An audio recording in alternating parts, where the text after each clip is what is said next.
kode puasa itu kan utang ya. Mm-mm.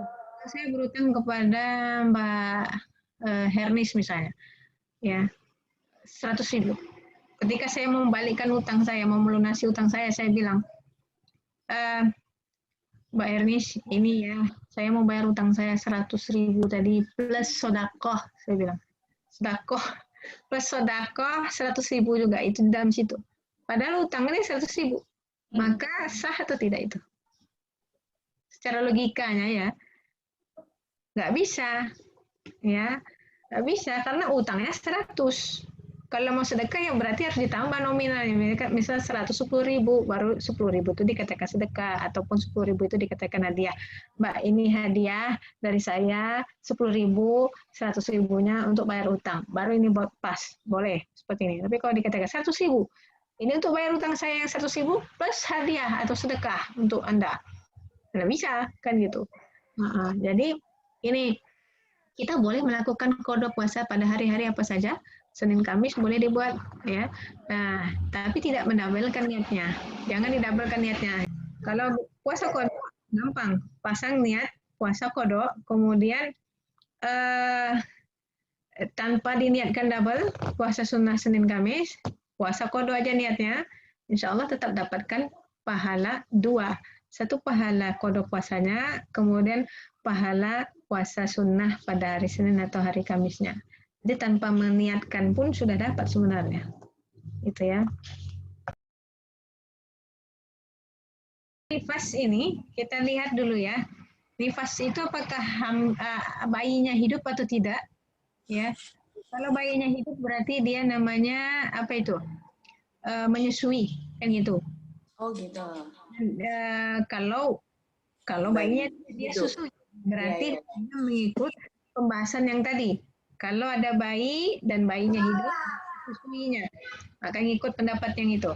Tapi kalau misalnya bayinya meninggal, ya, maka dia qada saja seperti orang haid. Ya, orang yang berhadas besar. Qada saja, tak perlu fidyah. Nah, gitu. Nah, kalau untuk menyusui itu kebiasaannya melebihi dari waktu nifas. Nifas itu biasanya berapa? 40 hari? 40 hari sampai 60 hari. 40 sampai 60 hari misalnya dalam mazhab yang lain.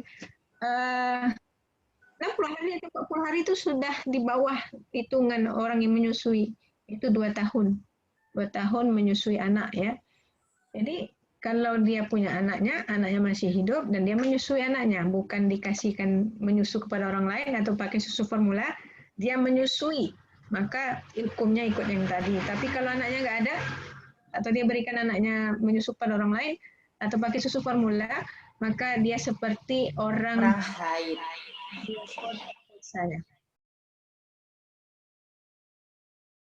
Orang yang dikenakan denda karena dia tidak menyelesaikan qada puasanya sementara Ramadan tahun depannya udah masuk, itu kan tadi pembahasannya dia kena bayar fidyah sebagai denda. Itu menurut jumhur ulama, menurut mayoritas ulama. Tapi ada pendapat mazhab Hanafi yang mengatakan tidak membayar denda tadi, tidak membayar fidyah lagi, cukup membayar qadanya saja. Nah, itu ya, itu satu. Yang kedua, jika ketika kita tidak punya uzur, maka kita kena denda tadi menurut jumhur. Tapi kalau kita mempunyai uzur, misalnya contohnya kayak gini tadi, yang tahun lalu mungkin karena hamil muda susah, janinnya dia takut nanti ya terlalu kecil jadi harus makan banyak gitu kan. Kemudian tahun ini dia mau menyusui anaknya pula, maka ini dikatakan dia mempunyai uzur. Seseorang yang mempunyai uzur dia tidak dikenakan denda, tetapi dia hanya mengganti puasa Ramadannya saja jika dia tadi sebabnya karena hamil atau menyusui, maka mengikuti pendapat yang tadi apakah harus bayar fidyah saja atau dua-duanya atau qada saja ya, tergantung pendapat apa yang diikuti ya. Nah, pokoknya kalau dia mempunyai uzur, salah satunya uzur seperti ini tadi, hamil kemudian menyusui, hamil menyusui. Nah, ini berarti dia mempunyai uzur, dia tidak membayarkan fidyah denda karena dia beruzur. Sama dengan orang sakit misalnya, dia karena dia sakit, dia tidak dikenakan denda menurut mayoritas ulama, tetapi harus membayar kodok puasa yang ditinggalkannya. Nah, gitu ya. Jadi tergantung pendapat apa yang mau diambil. Mau diambil, ya. Jadi kalau misalnya ngambil pendapat yang kodok plus fidyah, ya, karena dia adalah ibu yang mengkhawatirkan dirinya dan mengkhawatirkan anaknya, maka dia akan membayarkan kodok dan fidyah. Nah, kodok dan fidyah ini itu saja yang dibayarkannya, tidak dikalikan 2 ketika ada penundaan 1 tahun atau penundaan 2 tahun tidak dikalikan 3, tidak diakumulasikan. Itu. Kalau tidak ada uzur, seorang ibu hamil menyusui tadi mengambil pendapat kodok dan fidyah, kemudian dia selesai tetapi dia belum tidak ada uzur lagi yang menghalanginya untuk mengkodok atau membayar fidyah, dan masuk Ramadan tahun depannya dia pun didenda. Karena dia mempunyai kesempatan untuk mengkodok dan membayar fidyah. Beda dengan ibu yang tiba-tiba hamil lagi, menyusui lagi, atau tiba-tiba dia sakit, atau ada uzur yang lainnya, maka dia tidak dikenakan denda. Jadi, kalau dia tidak ada uzurnya, maka dia dikenakan denda menurut mayoritas ulama. Oh, gitu. Denda satu lagi fidyahnya, tetapi tidak dikalikan puasanya. Ya, jumlah kodok puasanya. Fidyahnya tidak dikalikan 2. Terus pengkodokan puasanya tetap harus lagi gitu, Ustazah, selanjutnya. Ketika dia sudah kena fidyah pada saat itu kan karena misalnya dia tidak uzur tapi tidak mengganti. Nah, jadi apakah kodoannya tetap harus dibayarkan juga lagi setelah dia membayar denda fidyah? Harus. Kalau dia mengambil pendapat yang kodok dan fidyah, kodoknya tetap harus dibayar. Kalau sedekah ya, namanya sedekah itu kepada orang-orang yang di sekeliling kita dulu, yang karib kerabat dulu, baru tetangga, ya, barulah mau pergi kemana, ke negara mana misalnya, atau ke provinsi mana, gitu ya. Jadi diutamakan orang yang sekeliling kita dulu. Tapi kalau mau memberikannya loncat, ya tidak ada masalah juga. Tapi kalau melihat dari sisi afdoliyat, keutamaannya, ya memperhatikan orang yang di sekeliling kita dulu. Itu sekeliling kita, lingkar pertama itu walaupun misalnya dia tinggalnya jauh, tetapi dia masih dalam keluarga kita, itu lingkaran pertama. Jadi ke keluarga dulu, baru ke tetangga, barulah ke lingkaran yang lebih besar, mungkin ke daerah yang berbeda. Ya, tapi kalau misalnya mau menyalurkannya ke badan zakat, tidak ada masalah, tidak haram, tidak pula makruh. Ya, mungkin lebih bagus juga, sebab mungkin mereka lebih mengetahui mana yang betul-betul miskin. Mereka mempunyai data-datanya, gitu ya.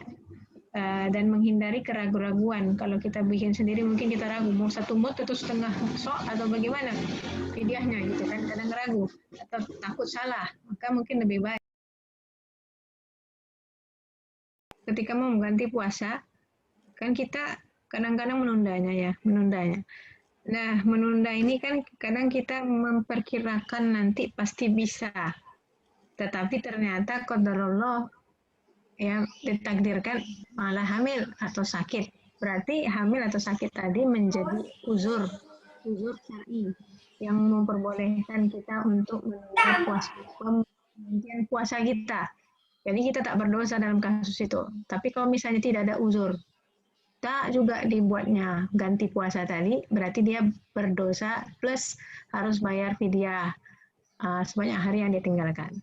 Dan dalam kasus ini kan tadi kita memperkirakan gitu, nantilah sebentar lagi kita akan ganti puasa kita. Tahu-tahu hamil, alhamdulillah. Nah itu uzur.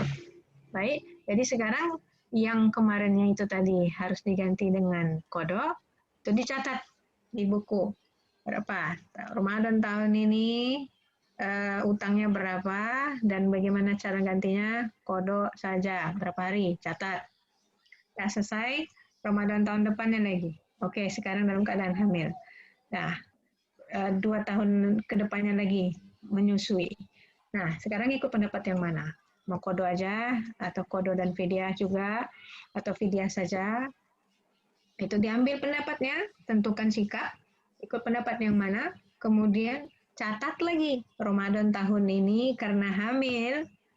Nah, berapa hari ini tinggalkan? Catat. Cara gantinya gimana? Yang ikut pendapat yang mana?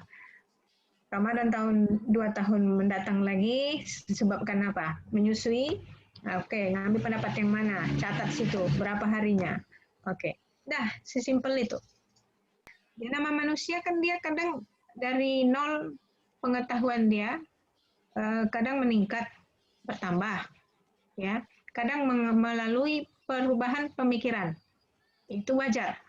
Imam-imam yang mujtahid saja juga pernah mengalami hal seperti itu. Istilahnya merubah pendapatnya. Ada pendapat lama, ada pendapat baru. Ya, maka manusia yang awam juga seperti itu. Seiring dengan penambahan knowledge dia, pengetahuan dia, misalnya dalam kajian dia dapat dari pengajian dan dengan ceramah Ustaz Somad misalnya, udah tahu dia, oh gitu rupanya, gitu kan. Oh ada beberapa pendapat, berarti kan dia mempunyai pengetahuan itu. Berbeda nggak orang yang mengetahui dengan orang yang tak mengetahui? Berbeda. Dan itu ditanyakan Allah juga di dalam Al-Quran. Ditanyakannya maksudnya bukan Allah tak tahu jawabannya, Allah tahu, cuma mengajak kita berpikir. Orang yang mengetahui itu tak sama dengan orang yang tak mengetahui. Orang yang awam dengan orang yang sudah belajar tak sama. Ya, sekarang kita udah tahu. Oh ternyata hukumnya ada perbedaan pendapat di dalamnya untuk ibu hamil dan menyusui. Baik, sekarang kita ngikutin pendapat yang mana? Oke, kalau ada perbedaan pendapat, ya kita dianjurkan untuk memilih. Ini adab-adabnya nih ya. Pendapat yang paling kuat itu satu. Atau pendapat paling kuat ini kebiasaannya adalah pendapat jumhur. Jumhur itu mayoritas ulama. Berarti ada pendapat minoritas. Maka kalau kita tidak terlalu mendesak pemilihan kita kebutuhan kita kepada pendapat minoritas, kita dianjurkan memilih pendapat mayoritas, yaitu jumhur. Pendapat mayoritas ada masalah kodoknya, ada masalah fidyahnya. Yang paling kuat yang mana nih? Yang paling kuat, yang ini yang mengkuatkan siapa pula? Ulama juga. Berarti bukan orang biasa, bukan orang awam yang menguatkannya. Sebenarnya dari pendapat yang 4 tadi, yang paling kuat adalah kodok saja. Maka sah-sah saja kita ngambil yang kodok, karena kita mengikut pendapat yang kuat dengan dalil yang kuat, misalnya. Atau misalnya, mengikut pendapat mazhab yang kita anut. Jadi kita konsisten. Nah, itu adab-adabnya. Lebih baik konsisten pada mazhab yang kita anut. Ya, dalam banyak perkara, misalnya, mazhab Syafi'i. Dari dulu kita ngikut mazhab Syafi'i, maka mengambil pendapat mazhab Syafi'i itu lebih diutamakan. Ya, mazhab Syafi'i dalam masalah ibu hamil menyusui yang tadi ada dibedakan. Kalau khawatir pada ibu, kalau khawatir kepada janin, nah seperti itu. Nah, kalau mau afdol sekalian qada dan fidyah, gitu ya. Sekali mendayung dua pulau terlampaui. Iya. Ya, untuk masalah fidyah sebenarnya banyak ya kategori siapa saja yang boleh bayar fidyah ini. Salah satunya yang tadi ibu atau bapak yang sudah lanjut usia, yang memang sudah tak sanggup lagi berpuasa. Kapan dikatakan dia lanjut usia? Apakah 60 atau 70 atau 80 atau 90 berapa gitu. Sebenarnya tidak ditentukan batasannya yang dikatakan dia sudah lanjut usia yang boleh untuk tidak berpuasa dan bisa digantikan dengan fidyah. Syaratnya adalah lanjut usia ini orang-orang tua yang dikatakan secara huruf ataupun secara tempatan orang-orang yang maksudnya itu secara tempat ya dan kebiasaan dikatakan dia sudah lanjut usia. Boleh jadi mungkin orang di Jepang mengatakan yang lanjut usia itu adalah 70 misalnya. Karena kondisi badan mereka memang fit ya orang-orang Jepang ini. Rajin olahraga, makanannya juga dikontrol. Tapi kalau orang Indonesia, misalnya orang Sumbar ya, makanannya kan berminyak, ya ada santan, terol dan sebagainya. Akhirnya banyak ya sumber penyakit sehingga usia muda pun sudah kayak orang tua. Gitu ya. Jadi gini, lanjut usia yang dikatakan oleh tempatan atau lokal ya dia sudah lanjut usia dan dia merasakan bahwa diri dia tidak bisa lagi berpuasa ya. Tapi kalau misalnya dia masih bisa berpuasa, misalnya umur baru pensiun 60 masih bisa puasa, belum dikatakan dia lanjut usia yang diperbolehkan untuk tidak berpuasa gitu. Jadi di mana dia tidak sanggup sudah sampai tahap tidak sanggup dan umurnya sudah masuk tua, berarti boleh tidak berpuasa dan boleh langsung digantikan dengan fidyah. Nah, jika orang tua kita, misalnya kita memandang mereka adalah sudah lanjut usia dan tidak sanggup lagi berpuasa, itu kan pandangan kita yang merasakan sebenarnya yang punya badan, apakah dia sanggup atau tidak, ya. Maka kembali hukumnya kepada yang punya badan. Apakah yang punya badan merasakan dia sanggup atau tidak untuk berpuasa. Kalau dia mengetahui bahwa dirinya akan cedera atau akan celaka atau akan meninggal atau akan jatuh sakit karena dipaksakan berpuasa tadi dan tetap dia memaksakan untuk berpuasa, maka jatuhnya haram. Ya, kenapa? Karena mencederai diri sendiri atau bahkan membunuh diri sendiri, dan itu dilarang dalam Islam. Maka hukumnya haram ketika dia tahu bahwa diri dia sendiri ketika berpuasa akan atau akan mati. Ya, jadi yang tahu yang punya badan. Ya, kemudian kalau kita sebagai anak, baiknya fidyah Bu, tidak usah lagi puasa, itu nggak apa-apa juga kita bagi tahu kepada beliau.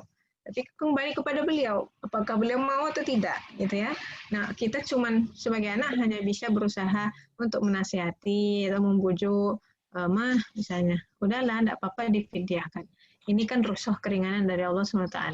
Jangan dipaksakan, nanti sakit, gitu. Kita hanya bisa memberikan saran-saran, kembalikan kepada beliau lagi, ya. Itu kalimat penutupnya bagi akhwat, ibu-ibu hamil menyusui maupun yang para jomblo hati, insya Allah segera dihalalkan oleh. Amin, amin ya Allah. Oh, banyak kenceng anginnya, aminnya kenceng. Ya, bahagialah menjadi seorang wanita ya, karena memang kita spesial ya, dispesialkan pula oleh di mata Islam ya. Jadi ya alhamdulillah atas segala kondisi dan situasi, alhamdulillah ala kulli hal wa kulli hal ya. Apapun itu, kalau kita masih jomblo alhamdulillah, kalau kita belum punya anak alhamdulillah, kita hamil alhamdulillah, kita menyusui alhamdulillah ya. Ya, karena setiap orang mempunyai cobaan masing-masing, ya. Belum tentu kalau kita memakai sendal mereka kita bahagia, gitu, ya. Jadi nikmati aja tahap-tahapan dalam kehidupan kita, ya, dan berbahagia menjadi wanita di dalam Islam karena hak-hak kita dilindungi, kita pun mendapatkan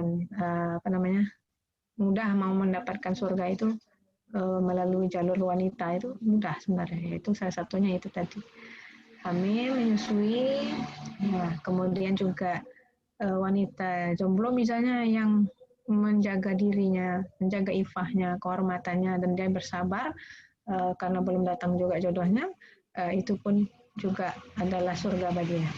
Baik, kurang dan lebih saya mohon maaf. Assalamualaikum warahmatullahi wabarakatuh. Waalaikumsalam warahmatullahi wabarakatuh.